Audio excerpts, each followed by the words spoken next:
Alors nous préparons la première communion de Samuel demain. Samuel a 8 ans et on a passé la journée ensemble.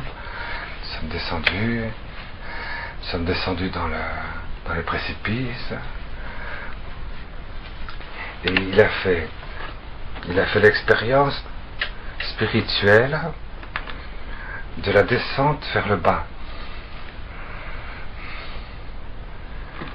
Et je l'ai laissé à un moment donné tout seul, au milieu de la brousse, uniquement avec des bruits d'oiseaux de tous les côtés, qui résonnaient de tous les côtés, de tous les versants des montagnes. Et il est resté tout seul pendant 1 heure. Puis après on a recommencé, on l'a mis dans une grotte. Et puis après on a recommencé, on était dans un lit d'un torrent. Et après on a recommencé, on s'est mis au pied d'une grande cascade. Et on a essayé de faire rentrer l'humanité dans les profondeurs de la solitude, parce que le pape Jean-Paul II disait ceci. Tu te rappelles ce que je t'ai dit? Le pape disait, c'est la solitude qui structure profondément le cœur du Fils de l'homme. C'est la solitude qui structure profondément le cœur humain. Hein? C'est drôlement bien, hein, Samuel? Hein?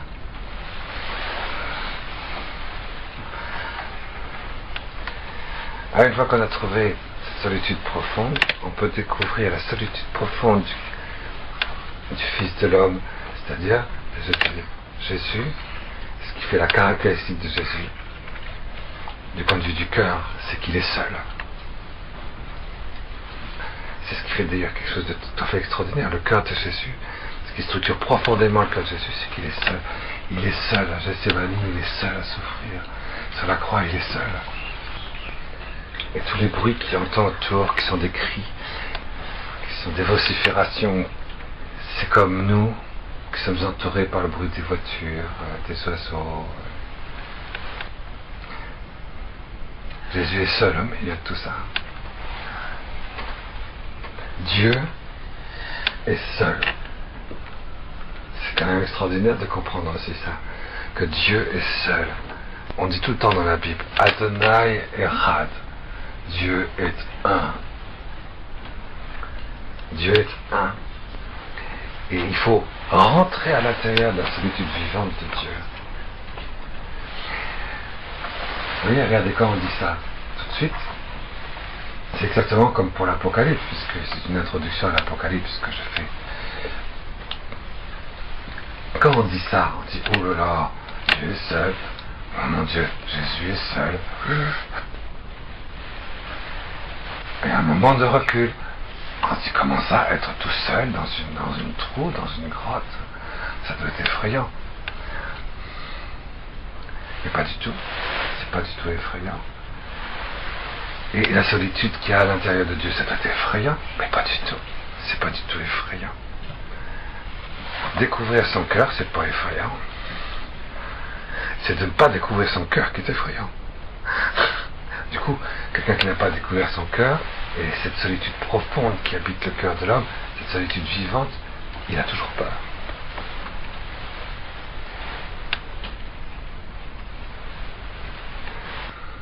Et c'est pour ça qu'on lit l'Apocalypse, vous voyez, pourquoi? Parce que l'Apocalypse nous fait rentrer dans ce qu'il y a d'unique à l'intérieur de Dieu, dans ce qu'il y a d'unique à l'intérieur de l'agneau de Dieu, dans ce qu'il y a d'unique.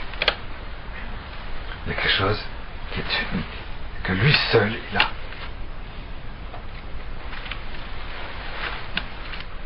C'est curieux, hein? Regardez par exemple le démon, lui, il s'est révolté contre Dieu. Et bien du coup, que vous le vouliez ou non, le démon a peur. C'est pour ça d'ailleurs que les gens qui sont possédés, qui sont entourés des démons, sont toujours terrorisés. Pourquoi? Parce que le démon communique sa terreur. Il terrorise le démon toujours. Alors, qu'est-ce qu'il fait le démon? Du coup, il s'agglutine avec les autres. Il s'agglutine, vous voyez, il fait une espèce de conglomérat. Une espèce de conglomérat. Et dès que, comme il est précipité sur la terre, ce conglomérat, il va essayer de conglomérer la matière vivante. Et il va créer une cité. Et vous voyez, dans l'Apocalypse, quand vous rentrez dans le chapitre 17, 18 et 19 de l'Apocalypse, il y a cette production de ce conglomérat qui vient de la terreur de Lucifer. Il ne peut plus supporter d'être seul. Il ne peut pas rentrer dans la solitude vivante et accomplie de Dieu, vous voyez, épanouissante. C'est une solitude sponsale. Et quand le pape disait c'est la solitude qui structure profondément le cœur de l'homme, il parlait de solitude sponsale. C'est une solitude vivante. C'est plus on aime et plus on est dans une communion des personnes avec quelqu'un, dans un épanouissement total, plus notre solitude est vivante. Moins on a peur, plus on ouvre toute grande porte, plus notre cœur devient un cœur d'accueil. Alors, les chapitres sur lesquels nous sommes parvenus dans la méditation de l'Apocalypse, sont des chapitres qui concernent précisément cette fameuse cité qu'on appelle Babylone, et qui est bizarre, cette cité. C'est une cité, il y a le 666, il y a le 666, il y a les marchands, il y a un conglomérat de trucs, il y a beaucoup de luxe, il y a beaucoup d'admiration, il y a beaucoup de splendeur, il y a beaucoup de choses comme ça. Mais ce qui est particulièrement frappant, c'est que ce conglomérat est provoqué par la présence de cette panthère à 7 têtes, qui est chevauchée par la grande prostituée, qui tient la coupe couverte d'or, de pierres précieuses et de trésoreries. Et cette coupe est débordante. Et cette cité, elle est liée à cette bête extraordinaire qui terrorise tous ses habitants s'ils veulent sortir de la cité. Donc nous allons lire un petit peu ça. Nous allons lire un petit peu cette suite extraordinaire de la chute de Babylone. Parce que vous voyez, c'est ce qu'on avait lu. On a vu le chapitre 17 et donc on va le reprendre pour aller jusqu'au chapitre 18 et au chapitre 19. Vous voyez, vous verrez qu'il n'y a pas tellement de commentaires à faire. Pour la chute de Babylone, tout va de soi. Il n'y a pas besoin de symbole là. C'est pratiquement pas symbolique. C'est peut-être la seule partie de l'Apocalypse qui n'a pas besoin d'explication. Parce que ce que nous voyons décrit ici au chapitre 17, 18 et 19 de l'Apocalypse, nous le verrons de nos yeux. Vous voyez, si le journaliste est là à la télévision pour commenter, il suffirait qu'il prenne presque le texte de l'Apocalypse ce jour-là. Donc vous voyez, il n'y a pas besoin de commentaires. C'est pas symbolique. Alors c'est quoi cette cité? Vous voyez, dans la tradition chrétienne, il y a la cité céleste, il y a la cité terrestre et il y a la cité de Babylone. 1 tiers, 2 tiers. La cité humaine, c'est vrai, elle s'est fondue en deux. Et c'est ça qui va se passer au chapitre 17, 18 et 19 de l'Apocalypse.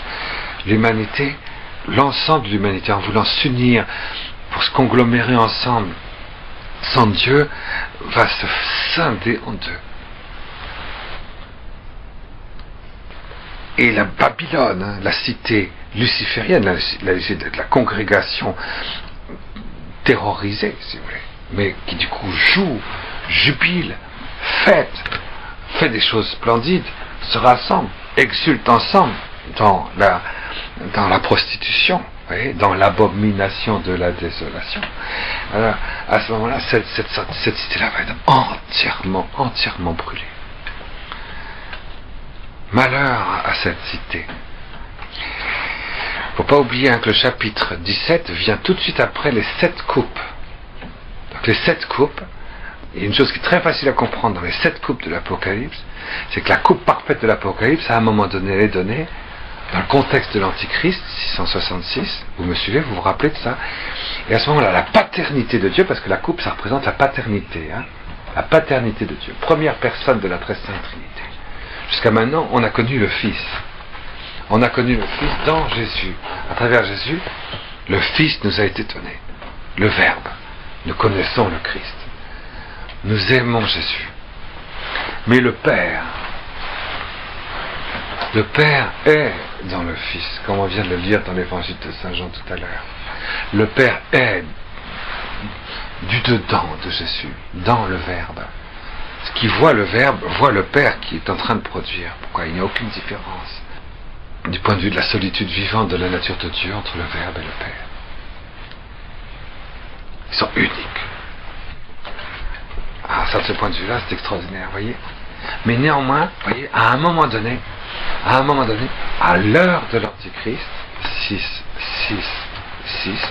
à l'heure de l'image de la bête, à l'heure des 3 bêtes de l'Apocalypse, à cette heure-là, à l'heure où le ciel se déchire et où le temple va faire entendre une voix tonitruante sortant du trône, à l'heure où le Père va se révéler à travers Saint Joseph ressuscité, la voix de la première personne de la très sainte Trinité va se manifester à travers l'immense ouverture de la résurrection de Jésus, Marie et Joseph. À cette heure-là, la paternité de Dieu va être manifestée de manière extraordinairement sensible en nous. Ça s'appelle les 7 coupes. Les 7 coupes montrent ça. Montrent comment la manifestation de Dieu le Père à travers la Sainte Famille glorieuse, à travers la résurrection déchirée de Jésus dans l'agneau, va se manifester à nous de manière spectaculaire. Ça, on l'a vu. On l'a déjà vu ensemble. Eh bien alors, par contrepoids, c'est toujours comme ça, dans l'Apocalypse, par contrepoids, il y a la prostituée qui arrive. La cité de Babylone. La bête de la panthère à 7 têtes. Et elle tient la coupe. Et dans la coupe, il y a Shikutsim Meshomem. Ça, c'est frappant, ça. Alors, vous avez compris? Non, vous ne savez pas ce que c'est Shikutsim Meshomem. Shikutsim Meshomem, c'est l'abomination de la désolation.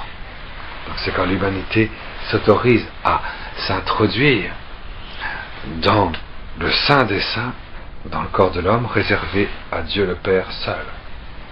Ouais, le clonage. Donc, lorsque l'humanité, ce que l'ange Gabriel a expliqué au prophète Daniel, lorsque l'humanité rentrera dans le sanctuaire à l'intérieur du corps humain réservé à la paternité créatrice de Dieu seul, ce sera Shikutsim Meshomem. Le jour où l'humanité décide collectivement de s'autoriser à faire cette intrusion blasphématoire, elle fait quelque chose de plus grave que le péché originel. C'est pour ça que l'Apocalypse va mettre cette grande description de ce péché terminal, l'abomination de la désolation. Et l'ange Gabriel avait dit au prophète Daniel, le jour où l'humanité se décide à dire cet interdit-là absolu divin est un interdit absolu divin, mais que tous considèrent qu'il soit possible de le faire sans inconvénient, ce jour-là, l'humanité s'autorise à faire intrusion. Cette date, nous la connaissons, c'est le 8 mars 2005. Donc c'est pas si loin que ça. Alors c'est pour ça qu'on est en plein dedans. Et comprenez que quand on voit une prostituée qui tient, en fait la prostituée ça représente bien sûr l'ensemble du mondialisme tenu par le sang noir de Lucifer, la pieuvre noire. Certains qui disent qu'il y a beaucoup d'inspirés, vous savez, qui font des poèmes, et qui disent oui, la grande prostituée de l'Apocalypse, c'est la franc-maçonnerie ecclésiastique. Moi je crois pas. Moi je crois que c'est la maçonnerie ecclésiastique, c'est évident. Elle en fait partie, en numéro 1. Mais c'est pas seulement la maçonnerie ecclésiastique, c'est l'ensemble de l'humanité. L'ensemble de l'humanité, celle qui a été choisie par Dieu. C'est dans l'humanité ceux qui ont été choisis par Dieu et qui ont décidé de se nourrir non pas de la miséricorde de Dieu, mais de l'abomination de la désolation. c'est un contexte de mondialisme, c'est un contexte onusien, si vous voulez, c'est un contexte de pieuvre noire, hein, c'est un contexte de conglomération. Ça, vous voyez, c'est tout ce qu'on avait vu jusqu'à maintenant. À partir de ce moment-là, il faut comprendre que l'heure du Père est arrivée. La paternité de Dieu. Il va falloir vivre de la paternité de Dieu. Vous voyez, c'est extraordinaire. Le Saint-Esprit touche le cœur profond et spirituel. Le Verbe touche. Le Verbe de Dieu, le Christ, il touche, il est la lumière. Il vient nourrir la lumière surnaturelle de notre foi. Il vient nourrir notre intellect agent, qui dépasse notre corps, mais qui, à travers le corps, s'exprime dans la vie contemplative. Le Saint-Esprit, lui, il vient enflammer notre âme. Toute notre affectivité s'enflamme dans le cœur profond par l'Esprit Saint. Et c'est l'âme. Parce que la paternité de Dieu, elle s'exprime dans une liberté incarnée. Quand Dieu nous crée, il crée une liberté paternelle qui est la sienne, de fécondité, dans un corps humain.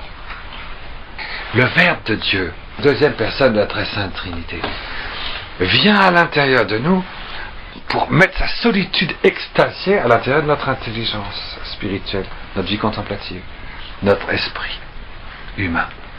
Le Saint-Esprit, lui, vient enflammer notre cœur, enflammer notre âme.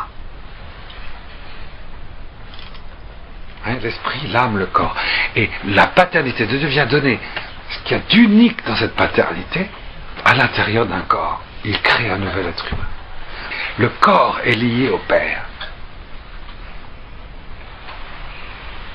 Notre corps vivant est lié au Père. Le Père, quand il fait que notre corps devient un corps vivant dans la liberté du don, on touche la paternité. Et bien, vous voyez, quand on lit ces chapitres 17, 18 et 19, entendez bien 19, ce que ça veut dire, parce que 19 c'est le chiffre de Saint Joseph, c'est 3 chapitres qui montrent les 7 grandes descriptions du jugement de Babylone la Grande, eh bien, montrent bien qu'on rentre dans le temps à l'intérieur du peuple de Dieu, du Père. Alors, une fois qu'on a compris ça, on peut lire. Parce qu'il faut toujours revenir à ce qu'on avait déjà vu. Hein. Tout ça, on l'avait déjà vu. On avait vu. Hein. Donc, comprenez bien. Hein. On est donc bien d'accord. Dès que vous lisez la coupe, dites-vous bien. C'est la paternité de Dieu qui est impliquée. La coupe, c'est réservé au Père. C'est pour ça que c'est à la fin de l'Apocalypse. Hein.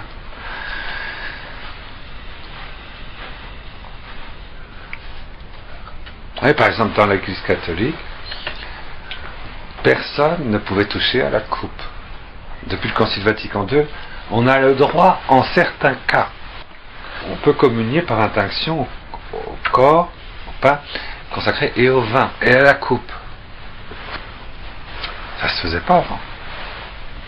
Là, on se rapproche. La coupe fait partie dans l'Eucharistie de la perfection du signe, l'accomplissement du signe eucharistique. Le signe eucharistique, le pain vivant du ciel, va nous faire entrer dedans l'intérieur de lui-même, dans l'ivresse du Père. C'est une ivresse physique.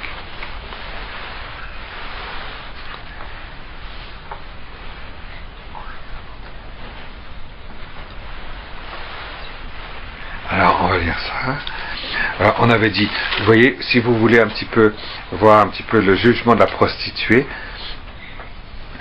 il y a 7 parties, hein, dans le jugement de la prostituée, chapitre 17, 18 et 19. Il y a 7 parties. D'abord, jugement de la prostituée. Nous l'avions déjà lu. Hein. Survient un des 7 anges aux 7 coupes. Il me parle et dit, viens, je te montrerai le jugement de la grande prostituée, assise au bord des eaux innombrables. Elle est assise, elle se repose au bord de la multitude des peuples et des eaux innombrables, c'est-à-dire du monde psychologique. Avec elle, ils ont pu tasser les rois de la terre. Ils se sont saoulés, les habitants de la terre, au vin de sa prostitution. Il me transporte en désert, en esprit, je vois une femme assise sur une bête rouge, pleine de noms, des noms de blasphème, avec des têtes, 7 têtes, et des cornes, 10 cornes. La femme est habillée de pourpre, d'écarlate, d'or et d'or, de pierres précieuses, de perles. Elle a dans sa main une coupe d'or pleine du shikutzim. Pleine des shikutzim, pleine des abominations de la désolation. Et des souillures de sa prostitution.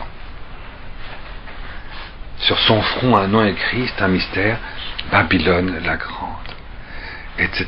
Donc nous l'avions déjà lu. Alors, après, il y a deuxième partie, explication du mystère de la prostituée, de la grande prostituée. Bizarre cette histoire de prostituée. Hein. L'humanité, si elle s'est séparée de Dieu et qu'elle veut prendre la place de Dieu, c'est la prostituée par excellence. Elle s'est prostituée. Ça veut dire qu'elle a été l'épouse de Dieu. Et puis elle s'est prostituée. Elle a préféré chevaucher cette bête, cette panthère, à 7 têtes et à 10 cornes. C'est effrayant.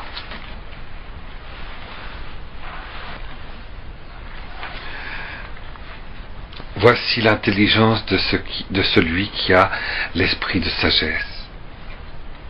Les 7 têtes sont 7 montagnes où la femme est assise. Et ce sont 7 royautés, 7 rois. 5 sont tombés. Cette prostituée montre bien que c'est une royauté, donc un accomplissement, une plénitude. 5 sont tombés. La plénitude de la grâce a été rejetée. 5, c'est la grâce. Hein. Donc la plénitude de sainteté de la grâce, cette prostituée l'a eue, mais l'a rejetée. Un des rois règne toujours. L'autre n'est pas encore venu. On est vraiment dans un moment, on est à 6e trompette, 6e sceau, 6e église, 6e coupe,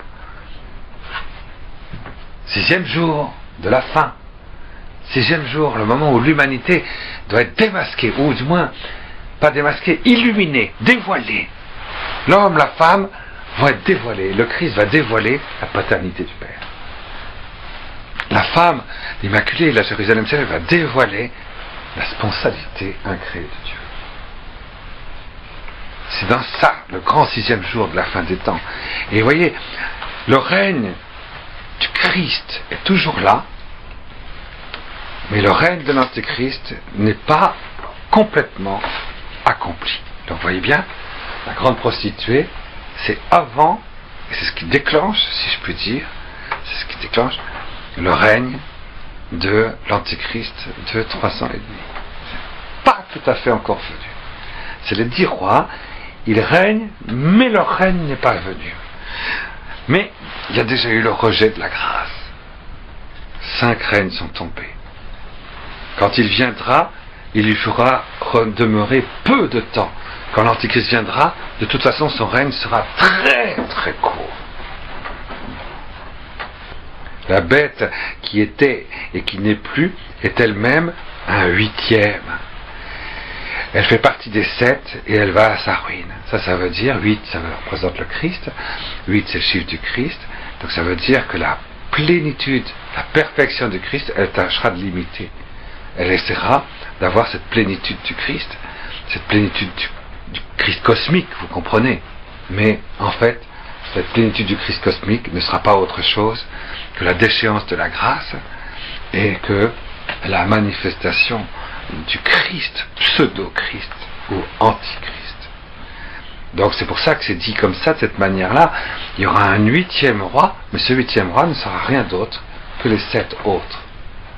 Ils ne seront pas 8, ils seront 7. C'est une manière très spéciale de parler, Apocalypse, hein, vous savez, hein, c'est très particulier. Hein. Alors, mais les 10 cornes que tu as vues, ce sont les 10 rois qui n'ont pas encore reçu de royaume. Les 10 rois. Là, en ce moment, on va voter, je crois, en mai, c'est ça, pour un des 10 rois, un des 10 royaumes. On est quand même à l'époque des 7 coupes. Hein. Alors les 10 royaumes, on sait où ils sont. Si vous voulez, un jour, on pourra faire une map monde et je vous ferai la frontière des 10 royaumes. Pour l'Europe, c'est pas compliqué, hein.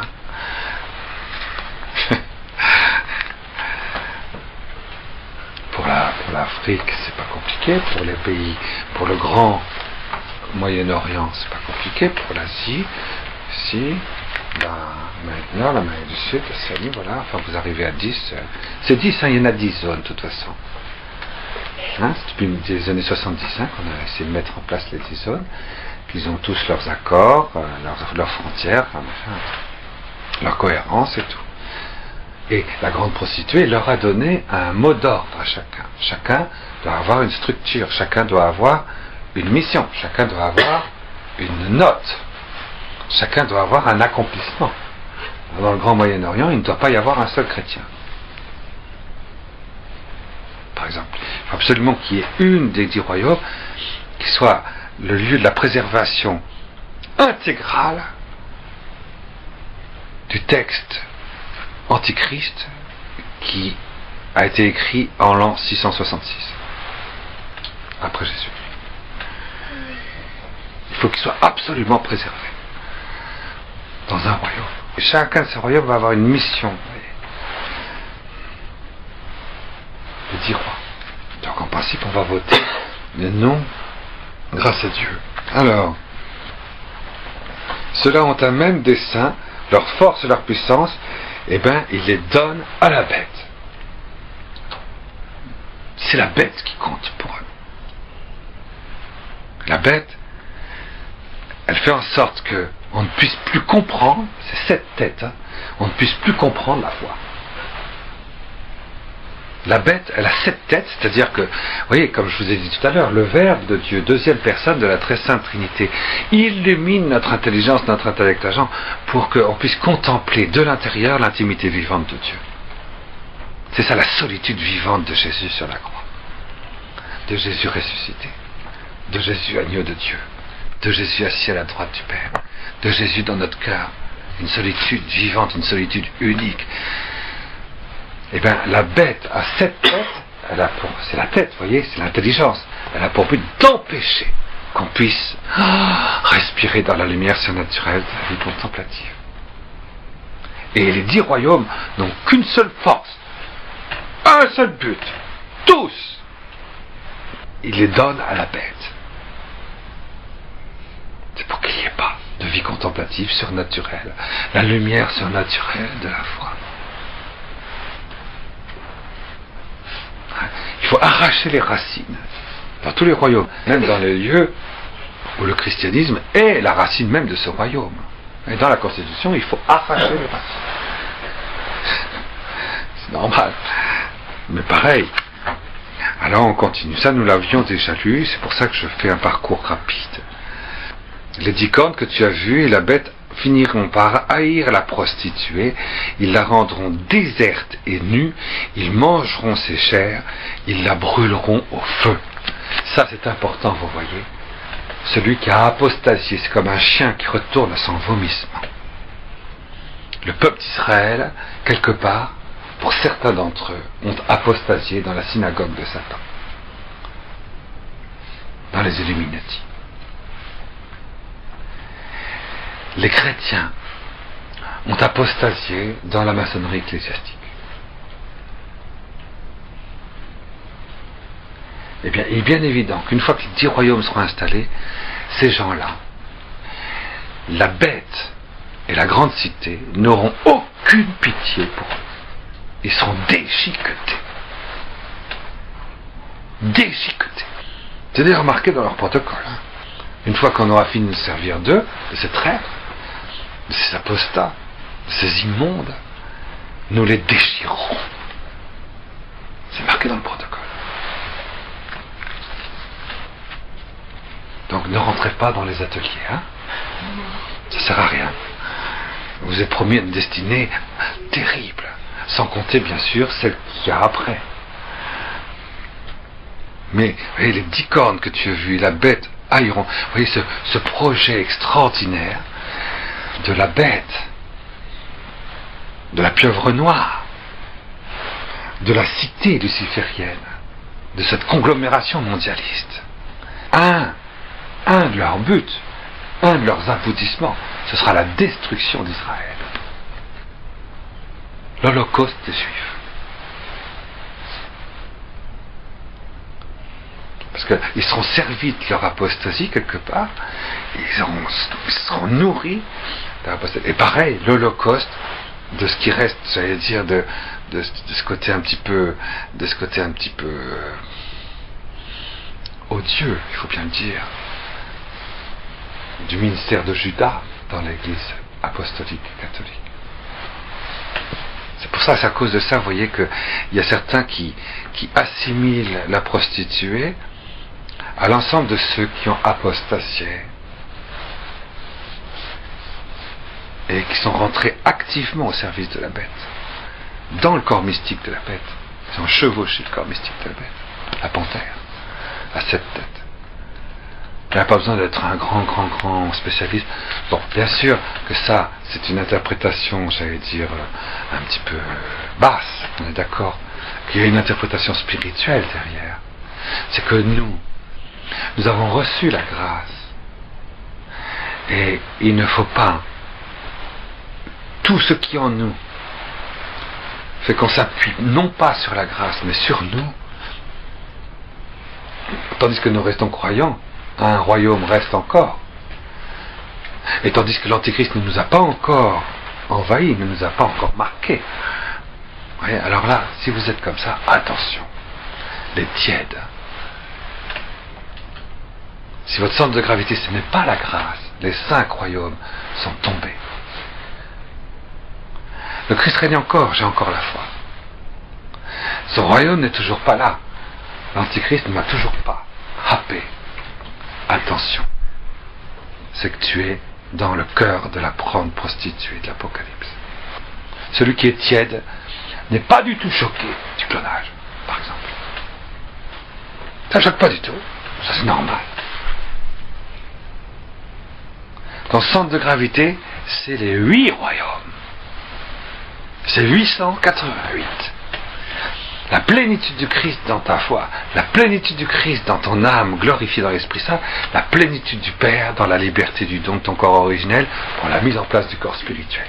Si c'est ça, alors à ce moment-là, tu n'es pas dans le cœur de la prostituée. C'est ça l'interprétation réelle.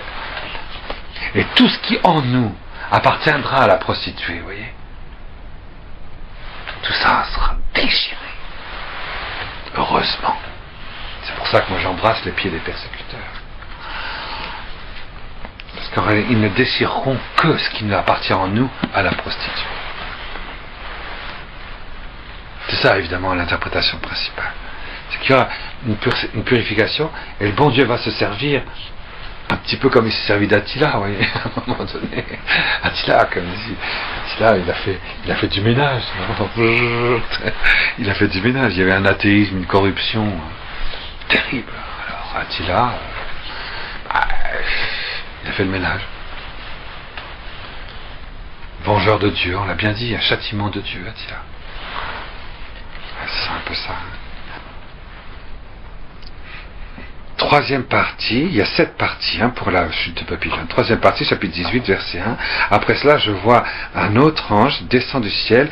Il a une grande puissance. La terre est illuminée par sa gloire. Il crie d'une voix forte et il dit, elle est tombée. Elle est tombée, Babylone la grande. Elle est devenue un repère de démons. Une prison pour tout esprit immonde. Une prison pour tout oiseau immonde, pour toute bête immonde et honnie. Et alors voyez ça, la troisième partie, c'est l'annonce de la chute de Babylone. La Babylone va être, elle est tombée. Dès que vous verrez les 10 royaumes, dès que vous verrez l'abomination de la désolation, dès que vous verrez tout ça, sachez bien que sous vos yeux, vous le verrez, vous voyez, c'est pas au futur, c'est elle est tombée. Quand vous verrez tout ça, c'est que vos yeux verront aussi la chute de Babylone. Babylone. Toutes les nations ont bu le vin de l'écume de sa prostitution. Les rois de la terre se sont prostitués avec elle. Rendez-lui ce qu'elle a rendu, doublez le double de ses œuvres dans la coupe où elle a tout mêlé, mêlez pour elle le double. Autant se glorifiait-elle dans le luxe, autant donnez-lui de tourments et de larmes, parce que dans son cœur elle dit « Je trône en reine, je ne suis pas veuve, je ne verrai jamais le deuil. » Alors en un seul jour arriveront ses plaies. Mort, deuil, famine, elle sera brûlée par le feu. Parce qu'il est fort, Yehovah Elohim qui la juge. La première fois qu'il y a un jugement, c'est sur Babylone la grande. Vous savez peut-être pas, hein, mais moi j'ai été surpris l'autre jour parce que je me disais, tiens, j'ai lu Saint-Césaire d'Arles. Saint-Césaire d'Arles, c'est il y a 1500 ans. Hein. Saint-Césaire d'Arles disait que Babylone sera brûlée entièrement comme l'explique l'Apocalypse. Et il s'agit de la Babylone des Gaules. Ouais, c'est un des apôtres de la Gaule, hein, Saint-Césaire d'Arles. Et à partir de Saint-Césaire d'Arles, il y a toute une litanie de saints canonisés. Dans chez nous, les plus récents, c'est Saint Benoît-Joseph Labre, le Saint Curé d'Ars, Notre-Dame de la Salette, qui dit, ou plein d'autres saints, qui disent que Babylone la Grande, celle qui sera de manière spectaculaire livrée à la destruction totale, en une heure, c'est Paris. Il y a peu de personnes qui savent ça, vous savez, très peu qui savent que c'est une multitude de saints qui ont dit carrément que là où on verra visiblement ce qui est révélé invisiblement dans la chute de Babylone, parce qu'en fait la chute de Babylone c'est beaucoup plus profond, hein, voyez, il y aura une icône, ce sera la destruction totale de Paris. Pourquoi ? Parce que c'est Paris qui a décidé en premier, le sachant, qu'on pouvait réaliser l'intrusion de l'abomination de la désolation dans le clonage de l'homme. Le premier. Et du coup, c'est Paris qui s'est battu comme un lion et comme un agneau, avec 2 cornes, pour aller là-bas, sur la tête de la panthère à 7 têtes, il y a 10 cornes, pour empêcher que cette bête ne l'interdise. C'est à cause de Paris que du coup, le 8 mars 2005, l'abomination de la désolation est décrétée sur toute la terre. Et la source, c'est Paris. Mais ça, c'est une petite nota bene, c'est pas marqué dans l'Apocalypse. Ce qui est marqué dans l'Apocalypse, c'est que Babylone, celle qui doit être entièrement détruite sous les yeux de tous, est liée au Shikutsim Shamaim. C'est lié à ce fait que je refuse de retrouver dans mon corps originel le premier instant de ma première cellule, dans le premier génome, où Dieu me crée dans ma liberté d'origine. Je refuse de me retrouver dans les mains de Dieu le Père, qui dans mon corps originel me rétablit, me fait respirer dans l'unique intériorité solitaire de Dieu. Je refuse de trouver une solitude profonde. C'est pour ça qu'avec Samuel, on y est allé cet après-midi. On est allé ce matin.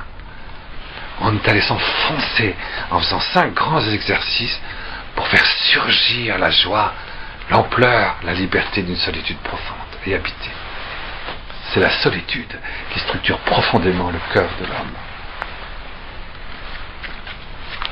C'est pas un ermite qui le dit, vous voyez, c'est un pape. Un pape qui est toujours entouré de millions de gens.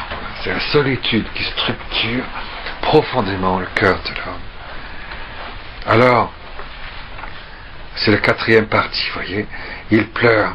Alors en un seul jour arriveront ses plaies, mort, deuil, famine, elle sera brûlée au feu parce qu'il est fort. Yehovah Elohim qui la juge. Comment se produira, vous voyez, cet embrasement, cette destruction, cette mort de ce qui en nous est tiède. Puisque la véritable interprétation, c'est ce que je vous disais tout à l'heure, c'est notre tiédeur.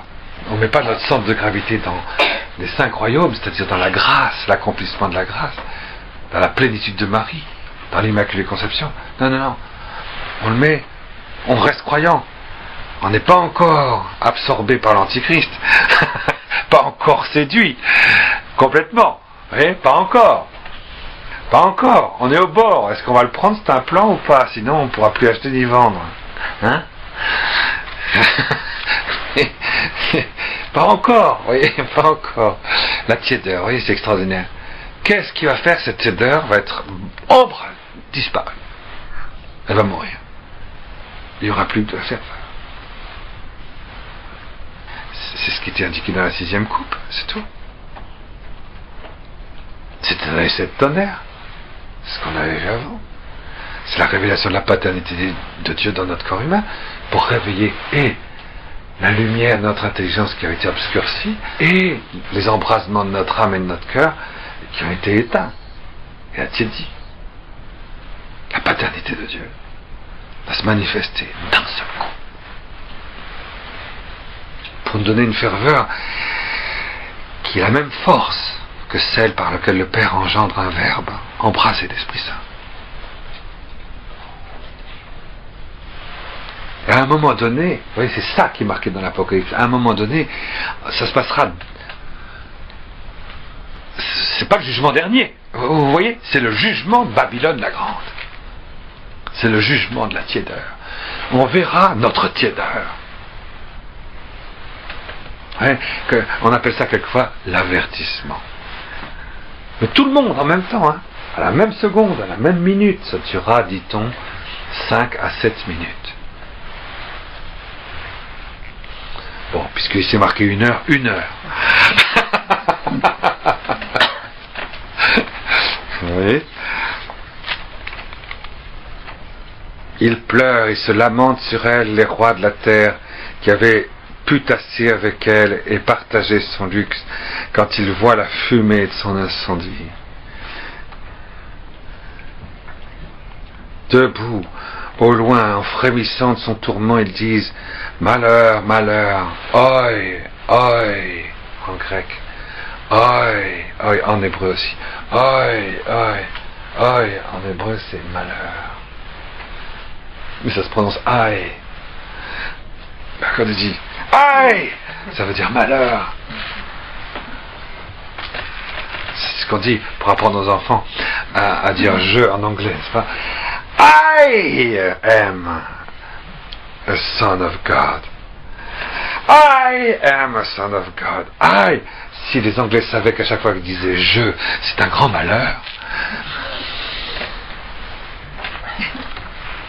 Effectivement, dès que tu dis I, tu dis je, c'est un grand malheur. Faut pas dire je. C'est ce qu'on fait quand on prépare les enfants à la première communion. Je ne dois pas exister. Dans ta bouche, jamais je. Si tu dis une seule fois je, tu feras ta première communion l'année prochaine. Jamais dire je. Moi, je. Ça va pas, non? Moi, je. Malheur, malheur. Aïe, aïe. Jamais dire je. Dire, mon père a dit que... Ah, très bien. La volonté de Dieu demande qu'on fasse la vaisselle. Je... Non. Malheur, malheur, malheur à l'ego, au je, vous voyez, malheur, malheur, la cité, la grande, Babel. C'est des solitudes, vous voyez, les jeux qui s'agglutinent les uns aux autres, les aïe qui s'agglutinent les uns aux autres, ça fait du sable. Ça fait la grande cité. Parce que quand tu trouves la profondeur de ton cœur, tu trouves ce qui est unique en Dieu. Dieu est seul. Adonai Erad. Et donc tu l'adores. Donc je n'existe jamais. C'est la solitude qui fait comprendre que je est une aberration. C'est ce qu'a dit Jésus tout à l'heure dans l'Évangile. Mais le Fils, le Père est dans le Fils. Et du dedans du Fils, le Fils n'est pas je suis le Fils. C'est le Père. Je n'existe pas, c'est aberrant. En 1 heure, ton jugement est venu. Les marchands de la terre pleurent. Alors là, cette fois-ci, on est obligé de lire en entier. Vous verrez qu'il n'y a strictement aucune interprétation à faire. C'est ce que je vous disais tout à l'heure. Nul n'achète plus leur cargaison d'or. Plus personne n'achète les cargaisons, les trésors d'amour que propose la sincérité, le romantisme, la sentimentalité. L'or, c'est l'amour. Les cargaisons, on te propose de l'amour tant que tu veux. L'amour frelaté. Plus personne ne veut acheter ça. C'est extraordinaire ce qui va se passer après la révélation de la paternité du Seigneur, après l'avertissement. Plus personne ne veut acheter l'argent, leur espoir humain et terrestre. Plus personne ne veut acheter les pierres précieuses, les qualités, les valeurs de la prostituée et de la cité terrestre. Plus personne ne voudra acheter des perles. C'est les secrets intérieurs de la gnose. Plus personne ne voudra acheter le lin fin, les fausses sacerdoces, les fausses médiations, les fausses ambassades, etc., de pourpre, de soie. Alors il y en a 30. Normal, c'est ce qui a remplacé la Sainte Famille. Alors vous voyez, je vais vous citer les 30. Plus personne n'achète leur cargaison, leur or, leur argent, leur cargaison de pierres précieuses, de perles, de lin fin, de pourpre, de soie, d'écarlate, de tout bois odorant, de tout objet d'ivoire, de tout objet de bois précieux, de bronze, de fer, de marbre, de cinnamome, d'amôme, d'encens, de myrrhe, d'oliban, de vin, d'huile, de fleurs de farine, de blé, de bovins, ovins, chevaux, chats, corps et êtres humains. 30. C'est pas beau ça? Ils ont refusé la Sainte Famille et ils proposent tout ça. Ils refusent. Voyez, et dans la Sainte Famille, on trouve la paternité de Joseph, on trouve la paternité de Dieu le Père vis-à-vis du Verbe. C'est quelque chose d'extraordinaire, cette manière symbolique de s'exprimer. Alors évidemment, il faudrait reprendre les 30 en disant à quoi ça correspond chacun. Vous le ferez vous-même, c'est facile. Eh oui, non mais c'est facile. Tout ce qui remplace ce qu'il y a de précieux dans la Sainte Famille. Il faudrait faire une théologie de la Sainte Famille, vous voyez, avec ça. La Sainte Famille glorieuse, Jésus, Marie, Joseph ressuscités et glorifiés, qui s'échangent des cargaisons d'or, d'argent, etc. Et puis, pour la grimace de la cité. C'est extraordinaire ça, comme manière de s'exprimer, je trouve. Alors je continue. Le fruit de la convoitise de ton être s'en est allé loin de toi. Toute somptuosité et splendeur ont été détruites loin de toi. Jamais plus ils ne les retrouveront. Plus jamais tu pourras te permettre de te gargariser de faux amours, de fausses espérances, de fausses religions, de fausses spiritualités, de fausses gnoses, de fausses hérésies, etc. D'hypocrisie, vous voyez, le lin. C'est un faux sacerdoce. Tu ne pourras plus te permettre d'être hypocrite. Et de te voiler en disant non, c'est pas mal, moi ce que je fais c'est très bien. Si tout le monde faisait comme moi, le monde irait beaucoup mieux. Je connais des gens qui m'ont dit ça. Je connais des gens qui m'ont dit ça. Si tout le monde était comme nous, le monde marcherait mieux. Il y en a qui me l'ont dit, Moi je dis toujours, si tous les prêtres étaient comme moi, ce serait une catastrophe. Et je ne suis pas le seul à en être convaincu.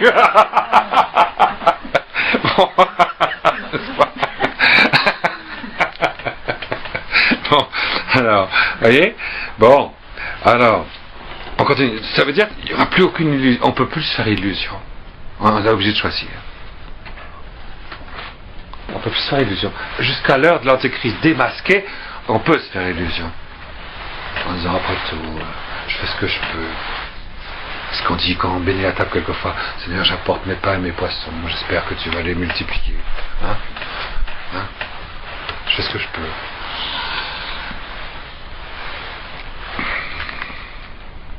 Alors, ils disent, les marchands de cela, ceux qui s'étaient enrichis d'elle, debout au loin, en frémissant de son tourment, pleurent et sont œil. Ils disent, oi, oi, ou se préfèrent, aïe, aïe, ou malheur, malheur. La cité, la grande cité vêtue de lin, vous voyez, l'hypocrisie par excellence. Le sacrement d'hypocrisie. De pourpre, vous voyez, les cardinaux, les princes, c'est les princes de ce monde. Ils sont revêtus des princes de ce monde. D'écarlate, sainte d'or, de pierres précieuses et de perles, parce qu'en une heure, elle est devenue déserte, tant de richesses. Tout capitaine, tout navigateur du lieu, les marins et ceux qui œuvrent en mer se tiennent au loin. Voyez, l'Église, elle, se maintient au loin. Le capitaine, c'est le navire, le bateau, c'est la barque, elle est sur les eaux. Elle n'est pas dedans, c'est pas un sous-marin, l'Église. C'est l'arche de Noé, vous voyez. Donc les capitaines se tiennent loin de tout ça. L'Église se tient loin. Elle est loin de la tiédeur. L'Église de ce moment-là, de cette époque-là, ne peut pas être tiède. Si elle reste l'Église, elle ne peut pas être tiède. Ceux qui sont tièdes sont dans la bête. Irrécusablement, irrémédiablement. Ils crient en regardant la fumée de son incendie, ils disent « Qui était semblable à la grande cité ?» Ils jettent de la poussière sur leur tête. Ils crient, ils pleurent, ils s'endeuillent et disent « Malheur, malheur, cité la grande. » Voyez. D'abord, c'est le ciel qui a dit « Malheur, malheur », et l'Église qui fait écho, mais cette fois-ci avec la contrition pour demander pardon.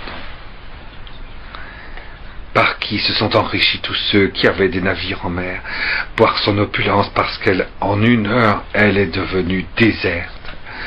Jubilez à cause d'elle, ciel consacré, saint, envoyé, inspiré parce qu'Élohim a jugé votre jugement en elle. Vous voyez, c'est bien ça, ce que je vous disais tout à l'heure. Le jugement de Babylone, c'est notre jugement. Mais c'est un jugement, c'est le jugement de la tiédeur, c'est le jugement de l'hypocrisie, c'est le jugement de la liberté. On va voir dans la lumière de Dieu le Père, dans la première lumière qu'on a eue 9 mois avant la naissance, dans notre corps originel, c'est cette lumière qui va se manifester à nos yeux, à notre âme, à notre chair, à notre sang, à notre liberté, à notre évidence.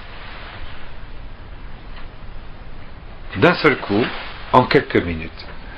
Et l'effet se prolongera pendant 1 heure. Voilà, vous voyez, on commence à améliorer l'interprétation.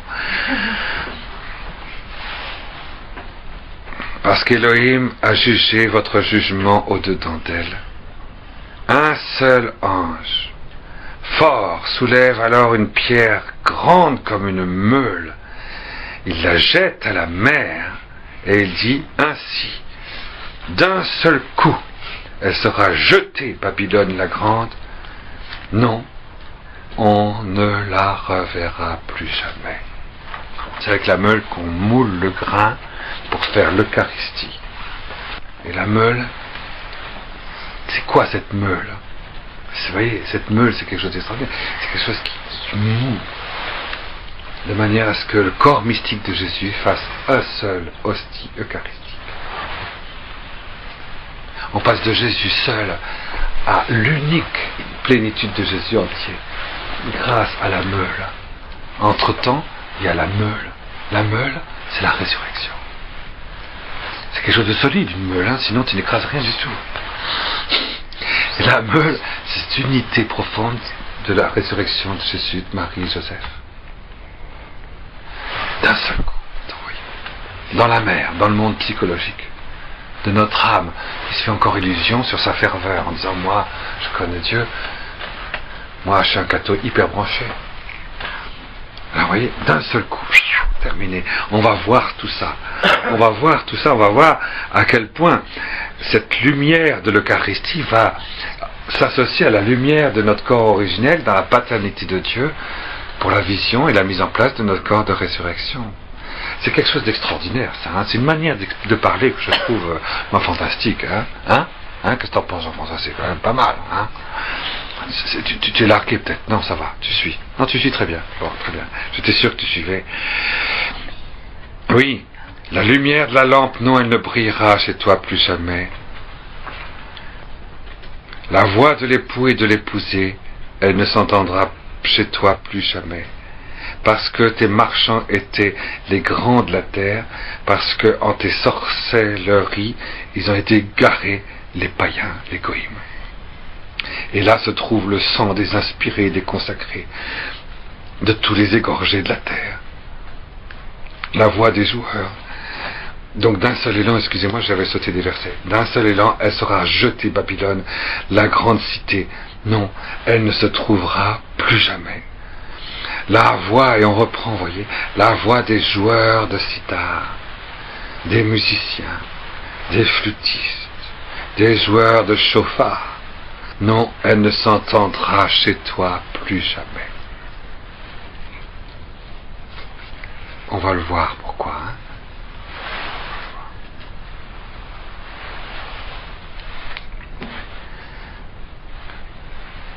La prière. Il va y avoir une séparation, vous voyez, qui va se faire. Une très grande séparation. Dans la cité terrestre, ce sera la cité terrestre, comme dit saint Augustin, ou la cité céleste. Alors, la voix du chauffard, vous voyez, la voix de l'inspiré, la voix de la grâce ne se fera plus entendre dans la cité purement terrestre. Il n'y a plus d'hypocrisie possible, vous voyez.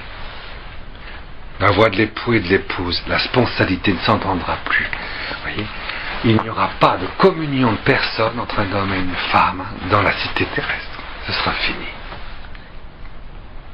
Ouais, tu peux recouler en disant, nous on vit en concubinage, on vit quelque chose de très très fort, on vit en concubinage, on vit, ou même on vit marié, on vit quelque chose de très très fort, puis en fait c'est pervers. D'accord? Mais ils peuvent se donner l'illusion de sponsalité. Là, l'unité sponsale, c'est quelque chose de très fort, l'unité sponsale. Puisque c'est quelque chose qui prend de l'intérieur la solitude vivante et habitée du corps, qui surgit illuminée dans la solitude vivante du corps de l'autre. Hein? C'est bien ça. C'est toi qui me l'as expliqué. C'est la solitude vivante et extasiée de mon corps, de ma chair profonde, qui vient s'illuminer et se déployer dans la solitude vivante et habiter du corps de l'autre. C'est ce que disait le pape, vous voyez. C'est la solitude qui structure profondément le cœur de l'homme. La première dimension sponsale du corps de l'homme, qui ouvre l'éthos de l'anthropologie de l'homme et de la femme. Vous avez tous lu l'enseignement du Saint-Père sur la première dimension de la solitude sponsale de l'homme et de la femme, n'est-ce pas? Eh bien, voyez, plus de sponsalité. La lumière sera tellement forte, vous voyez, ça, c'est extraordinaire, la lumière de l'avertissement, la lumière du jugement, de la tiédeur, de la révélation de la paternité de Dieu dans nous, sera tellement forte que si tu vis sans la grâce, si tu es dans la cité terrestre, tu n'auras plus accès à la sponsalité. Tu pourras gambader, te prostituer, faire tout ce que tu veux, mais tu pourras être pédé, tu pourras tout ce que tu veux, mais tu pourras pas, tu n'auras aucune, dans la cité terrestre, tu ne pourras avoir aucune expérience de la communion profonde des personnes dans la complémentarité sponsale. Vous voyez, c'est marqué en toutes lettres. Hein. La voix de l'époux et de l'épouse ne s'entendra plus chez toi jamais. C'est pas extraordinaire, ça? Alors nous, on va rentrer où? Comment est-ce qu'on va faire? La cité terrestre, on en fait partie. On fait partie de la cité terrestre, on fait partie de l'humanité quand même. Alors très bien, continuons vite. Chapitre 19, verset 1. Après cela, j'entends comme la voix forte une foule innombrable au ciel, et elle dit Alléluia. Vous voyez la différence entre Aïe et Ya. Alléluia. Ya. Aïe. C'est l'inverse. Alléluia. Gloire, puissance à notre Elohim, parce que ses jugements sont véritables et justes. Il a jugé la prostituée, la grande prostituée qui avait défloré la terre par ses prostitutions et vengé le sang de ses serviteurs jaillit de sa main. Une deuxième fois, ils disent Alléluia. Alléluia, une voix. Sa fumée s'élève pour les éternités d'éternité. Les 24 anciens mystères, voyez, 24 anciens, rappelez-vous, les 24 anciens mystères de l'incarnation, les 4 vivants mystères de la résurrection, tombent le mystère de l'incarnation de Jésus, tout ce pourquoi il s'est incarné, tout ce pourquoi il est ressuscité, tombe et se prosterne devant Dieu, assis sur le trône. Tout le mystère de l'incarnation et tout le mystère de la résurrection adore, c'est-à-dire tout le mystère de l'incarnation Jésus, tout le mystère de la résurrection Jésus, s'écrase, se prosterne et reconnaît que tout est en fonction de la révélation de la paternité de Dieu. C'est tout pour ce qui compte, c'est la paternité. Il se prosterne. Jésus, le Verbe incarné, l'incarnation, la résurrection ne sont rien à côté de la manifestation glorieuse de la paternité de Dieu. C'est marqué là, vous voyez. Et ils disent Amen, Alléluia.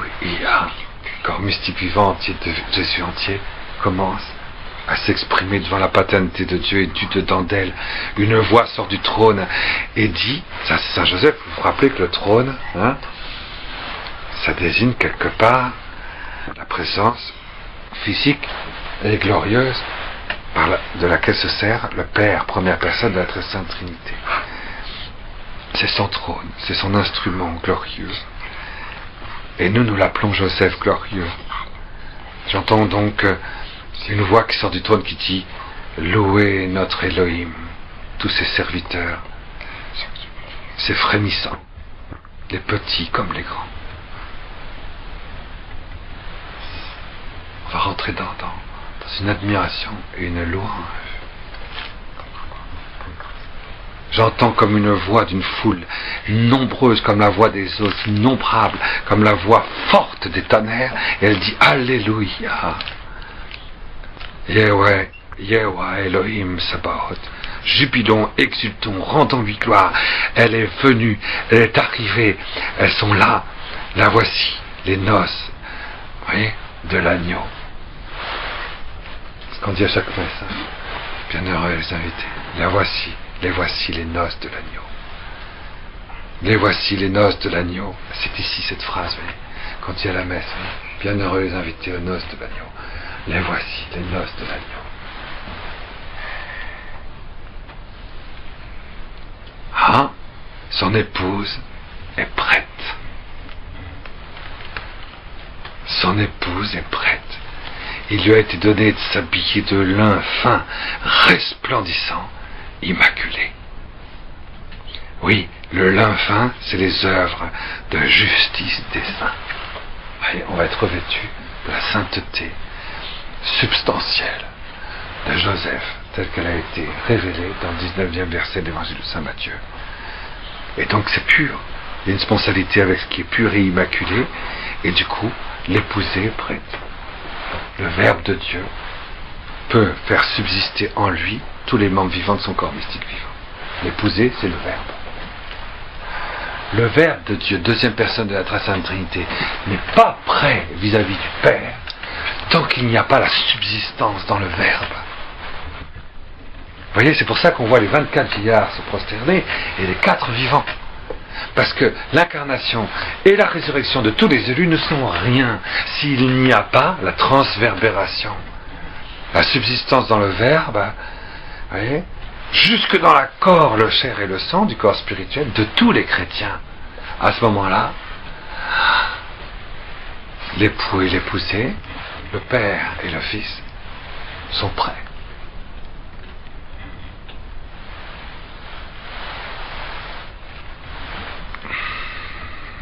Jubilons, exultons, rendons-lui gloire, car elles sont venues les noces de l'agneau.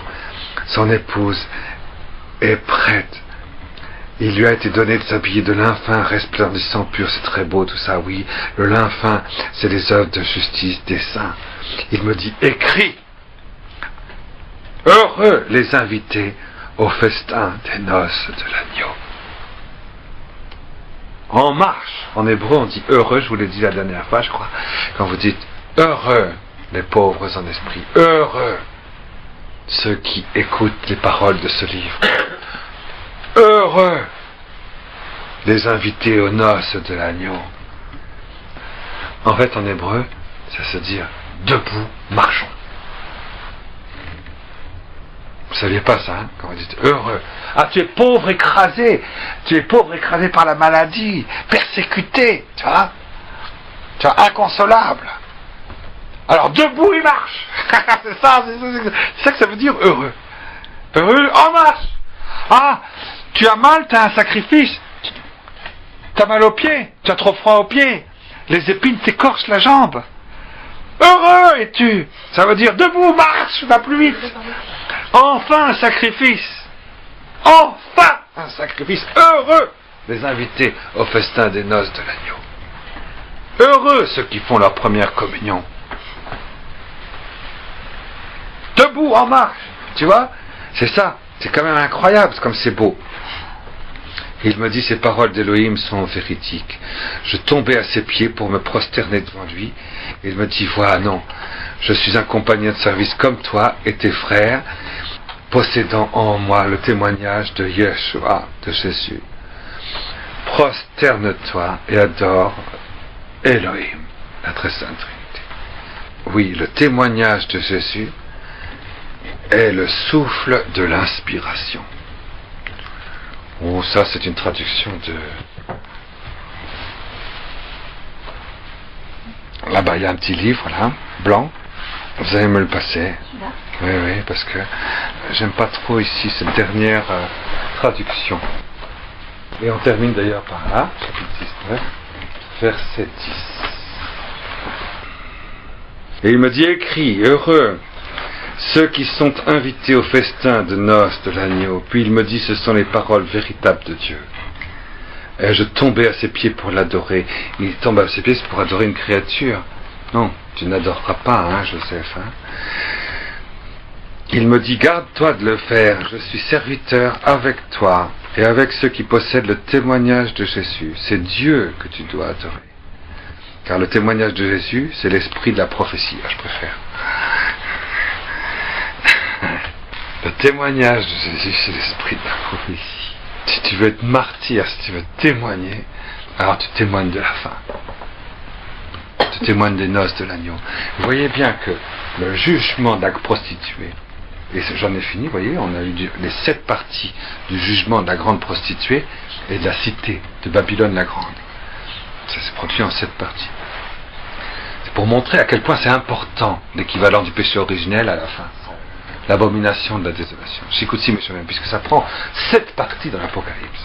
C'est pour dire que c'est pas une petite chose. Que l'humanité s'autorise à réaliser, à agresser Dieu à l'instant même où il est en train de créer, c'est terrible, ça, dans l'histoire du clonage, c'est effrayant. C'est pas une petite chose, ça prend 7 passages dans l'Apocalypse, à soi tout seul. Bon, le jour où, à cause de cela, il va y avoir le fameux avertissement, c'est-à-dire, oui, la paternité de Dieu va se manifester dans tous les corps humains par une miséricorde du Père qui ne veut pas que les hommes soient absorbés par la bête de la panthère à 7 têtes. Vous voyez, si vous mettez un gros couche de béton sur un volcan qui érupte sa lave, vous voyez, qui érupte son feu, l'amour de Dieu le Père, qui vient de l'intérieur, je mets une grosse couche de béton dessus, forcément, La lave, il faudra bien qu'elle sorte par un moyen ou par un autre. Et donc, ça va partir par un autre côté, là où on ne s'y attend pas. C'est exactement ce qui se passe, ce qui est en train de se passer. 8 mars 2005. Et là, qu'est-ce qui va se passer d'un seul coup? L'amour du Père va se manifester d'une autre manière. Universellement. D'un seul coup. Alors, c'est les noces de l'agneau. Ça veut dire que les noces de l'agneau, c'est quoi? C'est que vous savez, les noces de l'agneau, à un moment donné, Babylone, et là, elle va se replier sur elle-même dans une tiédeur qui va devenir glacée. Vous comprenez? Elle sera ouvertement diabolique. Bon. Et d'un autre côté, la cité va se scinder en deux, donc vous voyez, et en même temps, ceux qui sont dans la brûlure d'Élohim, ceux qui sont dans l'esprit de prophétie, ceux qui n'aspirent et qui ne vivent que des noces de l'agneau de la fin, seront emportés à la rencontre du Seigneur à travers les airs. Deuxième, verra les fois suivantes, justement dans l'Apocalypse, comment la cité de l'humanité va se scinder en deux, et qu'il va y avoir cette béatitude d'enfance des noces de l'agneau, sponsale, glorieuse, mais en même temps terrestre. C'est toujours pas la fin. C'est seulement le jugement de Babylone. Babylone, c'est-à-dire la cité de l'humanité athée, va se trouver jugée et ridiculisée, parce que les chrétiens, dont elle s'est abreuvée de leur sang par leur martyrs, les a ridiculisés, sont emportés et ils vont vivre des noces. C'est pas la fin, mais un certain nombre seront emportés